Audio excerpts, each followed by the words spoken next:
মেয়ে মানুষের মন তো আস্তে আস্তে আমার দেওরের উপর থেকে আমার একটা ভালোবাসা সৃষ্টি হতে লাগলো। আমার দেওর দিকে আমি ফলো করতাম, আমার দেওরকে আমি ভাত খাওয়াই দিতাম, তাকে আমি কাছে ডাকতাম, সেও আসতো, গল্প সল্প করতো, কিন্তু তার তার তার আর আমার মধ্যে কোনো শারীরিক সম্পর্ক সে সময় হয়নি। তো আমার আসলো আমার দেওর, হঠাৎ করে একদিন সে রাত্রেবেলায় এসে আমার জানলা নক করলো। আসসালামু আলাইকুম দর্শক, আমার নাম দিশা।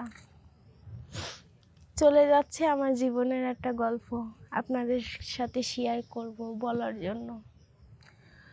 তো আমার গ্রামের বাড়ি হলো গাজীপুর। এখানে আমি আমার এই গ্রামে সব থেকে সুন্দরী মেয়ে ছিলাম আমি। তো আমাকে 8 বছরে আমার বাবা মা আমাকে বিয়ে দিয়ে দেয়। তো আমি বিয়ে হয়ে যায়, আমার বিয়ে করিয়ে দেয় আমার বাবা মা। বিয়ে করে স্বামীর সাথে স্বামীর বাড়িতে আছি। আমার শাশুড়িও অনেক খুশি ছিল যে সুন্দরী বৌমা, শ্বশুর, আমার হাজবেন্ড, আমার দেওর সবাই অনেক খুশি ছিল আমার মতো সুন্দরী মেয়ে পেয়েছে, শিক্ষিত মেয়ে। আর আমি এসে আমার শাশুড়ি আমাকে অনেক আদর করতো, অনেক কিছু বলতো। হঠাৎ করে আমার স্বামী বিদেশে চলে যায়। আমার অনেক আবদার পূরণ করার জন্য অনেক কিছু দিতে হতো। বুঝে নিত সুন্দরী মেয়েদের কত চাওয়া পাওনা। সেটার জন্য আমার স্বামী আমার পুরনো চাওয়া পাওয়া পূরণ করার জন্য বিদেশে চলে যায়। যাওয়ার পরে ওখানে অনেক দিন কথা হয় ফোনে, সে আমাকে অনেক ভালোবাসে, বিয়ে করে রেখে গিয়েছে, এই গল্প স্বল্প অনেক কিছু বলে। তো হঠাৎ করে আমার দেওর কেমন যেন, যতই হোক আমি ওকে আমার ছোট ভাইয়ের মতো দেখতাম। তো ওর আচরণ ব্যবহার কেমন যেন পাল্টে গিয়েছে, কেমন যেন করতো আমার সাথে। হঠাৎ করে এসে পিছন দিক থেকে আমাকে এমনভাবে ধরতো যেমন ওর ভাইও আমাকে ধরতো। আমি ভয় পেয়ে যেতাম। আমার শাশুড়ি সেটা ফলো করতো, দেখতো যেগুলা কি করছে। তো আমার শাশুড়ি কখনো কিছু বলেনি, আর আমি তেমন কিছু একটা মনে করতাম না, যেহেতু হোক আমার দেওর। তো একদিন আমি হঠাৎ করে আমি গোসল করছি, আমার দেওর ইচ্ছে করে কি না জানি না, হঠাৎ করে আমার বাথরুমে আমার কাপড় চোপড় খোলা ছিল, হঠাৎ করে সে আমার বাথরুমে ঢুকে যায়। সে আমাকে উলঙ্গ অবস্থায় আমাকে দেখে ফেলে। দেখার পরে সে ওখানে দাঁড়িয়ে থাকে। তো আমি লজ্জা পেয়ে শাড়িটা আবার আমি জড়িয়ে নিই। নেওয়ার পরে সে বেরিয়ে আসে এখান থেকে। আমি অনেক লজ্জা পাই। সেদিন সারাদিন আমি আমার দেওরের সাথে রাগ করেছিলাম, কথা বলিনি। আমার হাজব্যান্ড ফোন দিচ্ছিল, তার সাথেও কথা বলিনি। সারাদিন আমি আমার ঘরেই ছিলাম, খাওয়া দাওয়া করিনি। তো আমাকে আমার হাজব্যান্ড পরের দিন ফোন দিয়ে বলছে যে, কি হয়েছিল সুমাইয়া, তুমি কাল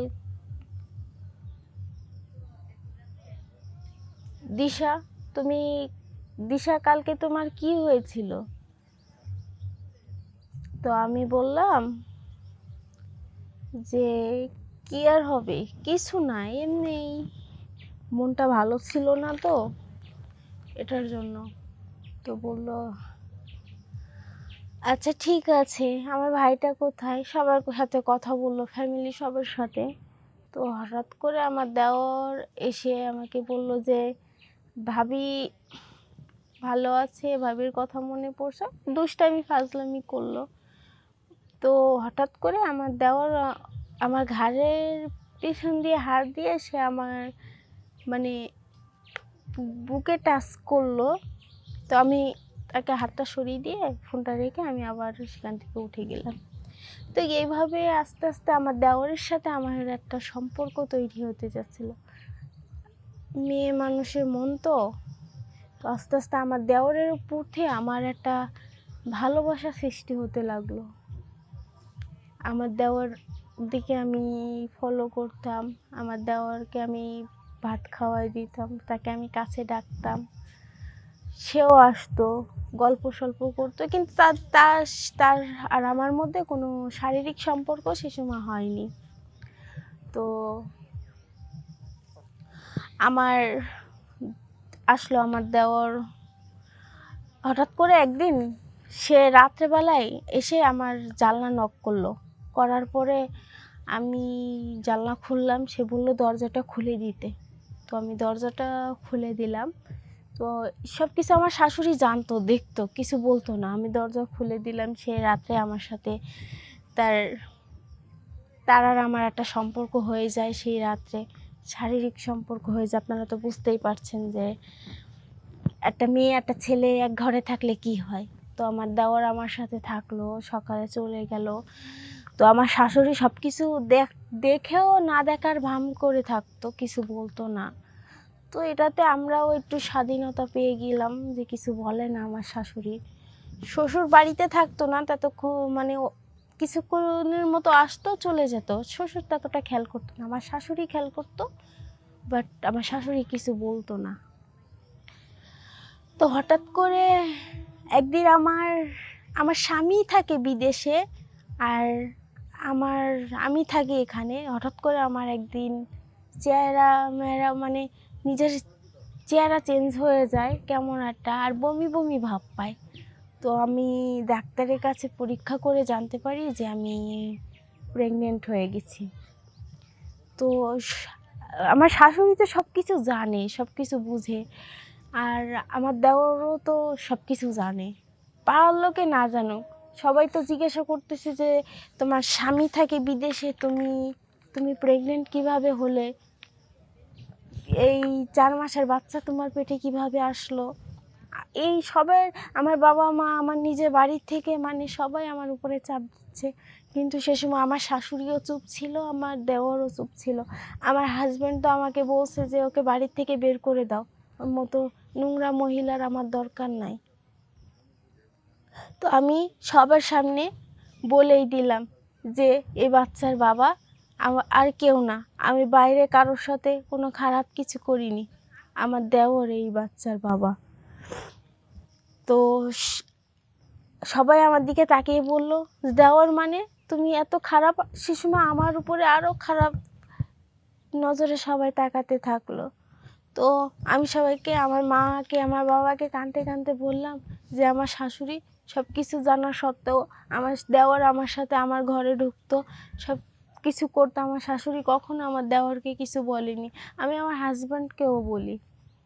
তো আমার হাজব্যান্ড অতটা পাত্তা দেয়নি, কারণ তার ছোট ভাই, অতটা বিশ্বাস করিনি, ভালোবাসতো।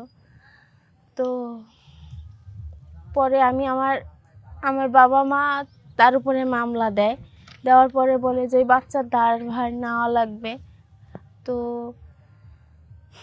আমার শাশুড়িও নিতে চায় না, আমার দেওরও নিতে চায় না, আমাকে বাড়ির থেকে বের করে দিবে।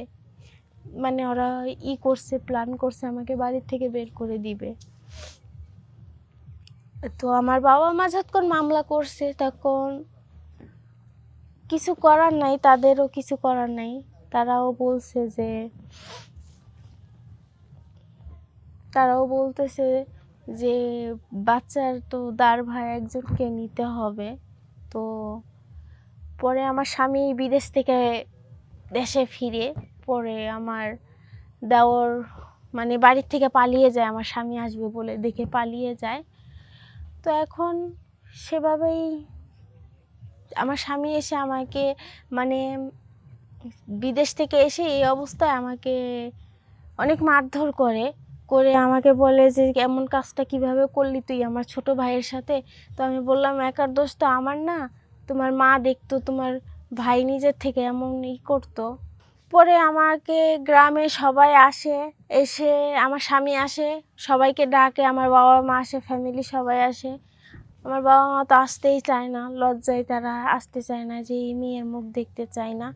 তো আসার পরে গ্রামে সবাই বিচার করে পরে হলো আমাকে বলে যে যা হয়েছে হয়েছে, ওই বাচ্চার নামে ও আমার দেওরের সম্পদ কিছু লিখে দেওয়ার জন্য।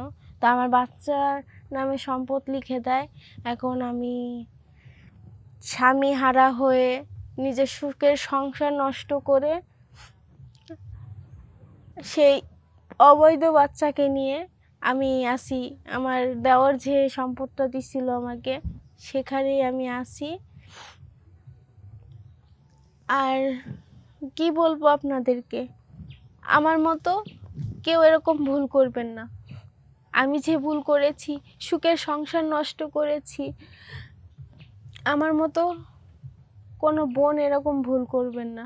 আমি যে বড় ভুলটা করেছি, সবার মান সম্মান বজায় রাখবেন। নিজের বাবা মার, নিজের স্বামীর, সবার মান সম্মান বজায় রাখবেন।